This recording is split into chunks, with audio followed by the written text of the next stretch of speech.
All right, thank you, Rachel. Well, there's been a quiet celebration surrounding the February issue of Parents Magazine. For the first time, the issue's cover features a gay couple and their kids. But there's good reason that it was treated just like any other edition of the magazine.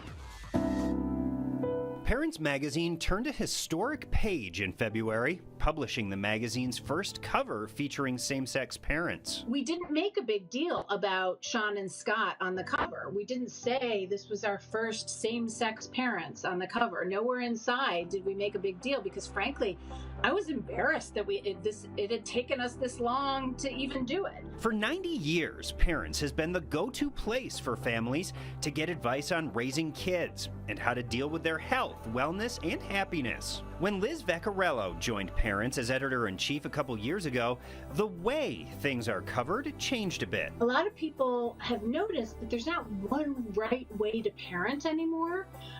Everybody does it their own way. So we still talk about what the American Academy of Pediatrics says, but then we show you different ways to adapt that information. We have a responsibility to represent, right?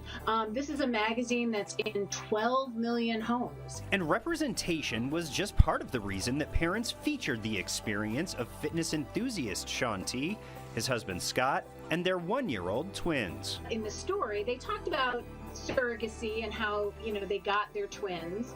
But they also talked about how difficult those early weeks and months were in terms of being sleep deprived. And they gave tips about how to make sure that they rose above the exhaustion of the whole experience and found time to be partners. Vince Collins is operations director at the Gay and Lesbian Community Center of Southern Nevada. He happens to be a parent himself and tells us the recent issue is impactful.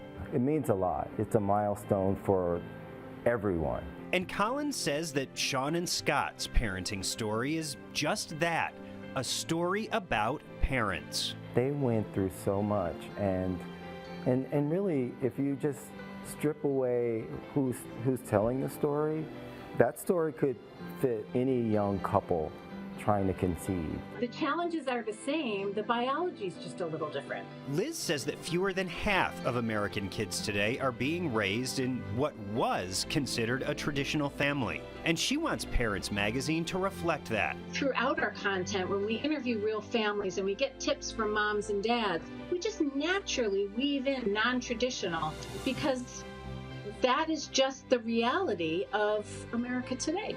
For Collins, the approach that's taken for stories and covers on the magazine is huge. I can walk into a supermarket and see an image like that and hold my head up high and know that I'm a part of that unit in my own family. I'm a part of society in the most natural, real way. And looking to future issues of Parents, Collins hopes for more.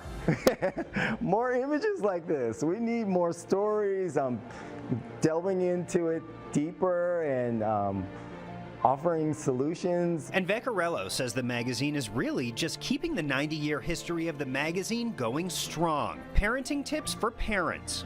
All parents. I think that would probably be the next cover for us, finding a nice 2 moms and a baby, or 2 moms and 3 kids, or whatever. So we have our eye out for that. Shaun T and Scott just sat down to reveal their tips and tricks to raising their twins that'll really help all parents. You will see that special exclusive content posted at 10 o'clock on our More Fox 5 Facebook page. And by the way, Parents Magazine and Fox 5 are owned by the same parent company, Meredith Corporation.